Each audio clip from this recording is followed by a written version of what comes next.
um tempo atrás eu lembro que eu vi uma pesquisa, que eu estudei um pouquinho ela com um professor meu, onde algumas pessoas eram colocadas em uma sala, né? Era um teste, na verdade. E, e essas pessoas, elas, a única opção que elas tinham na sala era ou não fazer nada, ou apertar um botão, que dava choque nelas. E é interessante porque a maioria das pessoas preferiu, né, apertar o botão, tomar um choque, do que ficar ali sem fazer nada, né, durante aquele momento ali do experimento na sala.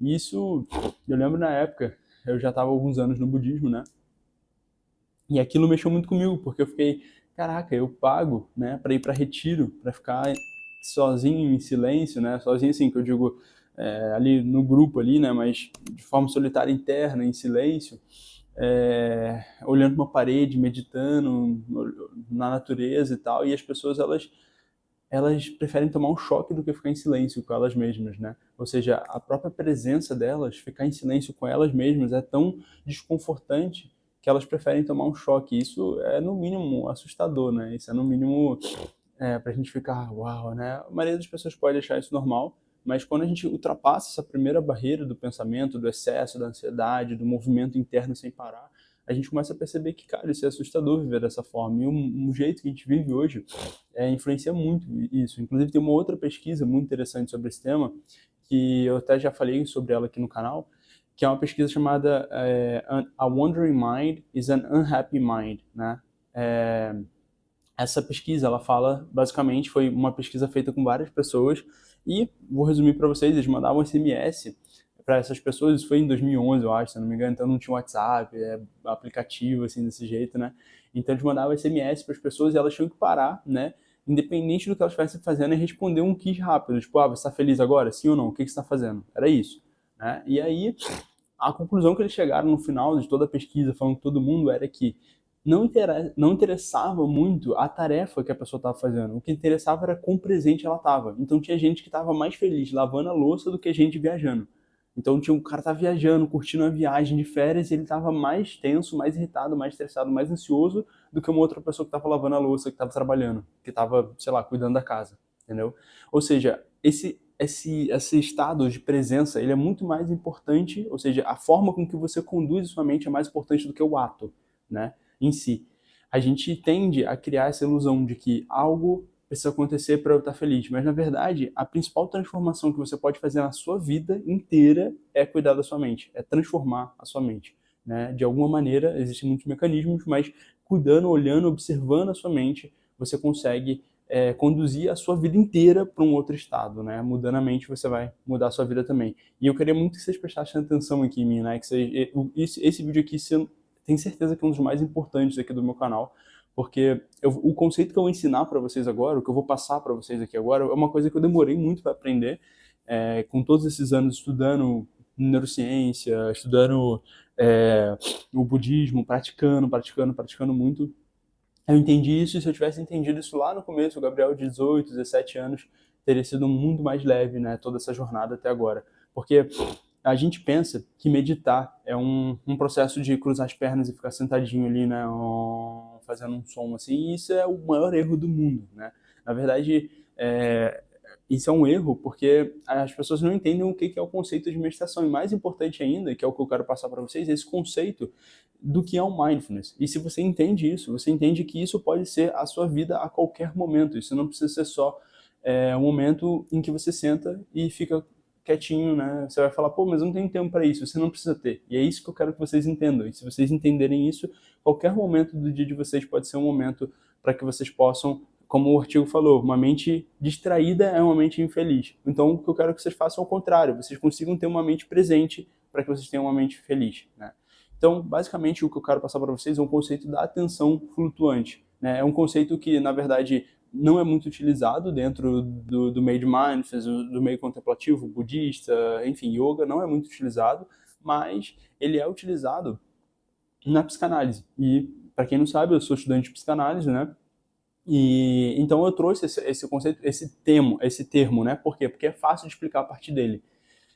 Basicamente, o que acontece é que o nosso corpo, ele é muito forte, ele chama muito a nossa atenção, né? Ou seja, se alguém chegar e me beliscar aqui, eu tô aqui falando com vocês, aí chega alguém, pum, me belisca. Não tem como eu ignorar isso, né? Isso, a pessoa eu posso até ter muita concentração mental, muita, vamos dizer assim, formas de controlar e não reagir, né? Mas eu senti, é impossível não sentir, né? Se alguém chega e dá um soco na nossa barriga assim, você pode ser um monge, mas você vai sentir, isso vai te incomodar, isso vai movimentar sua mente. Isso mostra pra gente o seguinte: primeiro, corpo e mente não se separam, né? Então o que o corpo sente, a mente sente. Só que uma coisa interessante, o seu corpo, ele puxa muito, ele atrai muito a sua atenção pela força com que os seus sentidos trazem as coisas para você, né? Ou seja, como eu acabei de falar, se você queima a sua mão, é tão incômodo, aquilo mexe tanto com o seu corpo, aquilo mexe tanto com a sua mente, que você não consegue ignorar. Você tem que fazer alguma coisa, você tem que movimentar a mão, você tem que tirar a mão ali do lugar que te queimou, da água que caiu quente, você tem que jogar uma água gelada, fazer alguma coisa para poder mudar aquilo, né? Então, entendendo isso, entendendo essa importância do nosso corpo e como ele atrai a nossa mente, a gente pode usar isso a nosso favor. Como?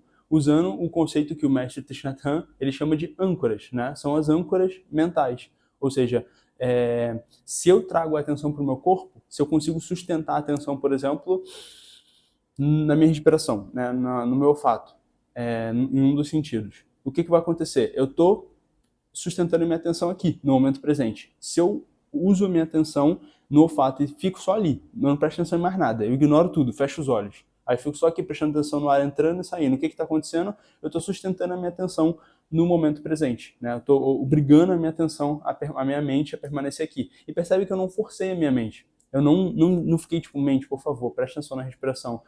Eu quero voltar para o momento presente. Eu não fiz isso. Eu simplesmente conduzi a minha atenção, percebi, observei minha respiração. E aí é óbvio que no mundo moderno, né, a gente vai prestar atenção durante 1, 2, 3, 4, 5, 10 respirações e quando você perceber, você está lá na sua segunda infância, naquele dia que eu caí e tal. É normal essa flutuação da mente. O que a gente tem que fazer é voltar, né? E esse é todo o treinamento, é voltar para o momento presente, é voltar para a nossa respiração, para essa âncora que é, né, que me coloca no momento presente, que é a minha respiração. Só que se a gente perceber, todos os nossos sentidos fazem isso. Né? Então, por exemplo, quando eu toco em alguma coisa, toquei no chão, eu estou sentindo a textura do chão, eu estou sentindo a temperatura do chão, né? Eu estou vendo a cor do chão, né? E tudo isso está trazendo, são informações que o momento presente está trazendo para mim. E eu posso, se eu conduzir minha atenção observando isso com cuidado, né? Observando todos os detalhes e tal, percebendo, é uma forma que eu tenho de diminuir essa dispersão mental, diminuir essa mente que vai para lá, para cá, né? Essa wandering mind, essa mente dispersa que vai e volta, fica flutuando, né? Que Patanjali falou que era vritti, são os movimentos da mente, né? Que a gente chama no yoga. E então basicamente é o seguinte: se você consegue usar essas âncoras para trazer sua mente para o momento presente, você consegue estabilizar muito mais a sua mente sem você ter que fazer esforço. E o mais importante, o mais legal disso os seus sentidos eles estão disponíveis para você a qualquer momento enquanto você está consciente. Você está trabalhando, eu estou aqui falando com vocês e eu consigo usar os meus sentidos para trazer a minha atenção, o próprio movimento da minha boca, o som da minha voz que sai pelo ambiente, eu consigo ouvir, perceber, né, o som surgindo, desaparecendo. E é óbvio que no começo a sua mente, como eu falei, ela vai estar agitada, ela vai estar flutuando, ela vai estar indo e voltando, mas é um treinamento voltar também, né? E muitos estudos mostram que esse treinamento, esse treinamento da atenção, de retornar, é o que vai fazer com que a gente consiga ensinar o nosso cérebro a permanecer no momento presente a longo prazo. Né? Então, é um processo difícil? Sim, mas é um processo que vai ser transformador. Então, não é aqui, não estou vendendo para vocês uma pílula mágica que vai resolver tudo, mas estou vendendo para vocês, estou entregando para vocês, né, uma forma de você poder cuidar da sua mente sem você precisar ficar refém, né, de algo externo a você.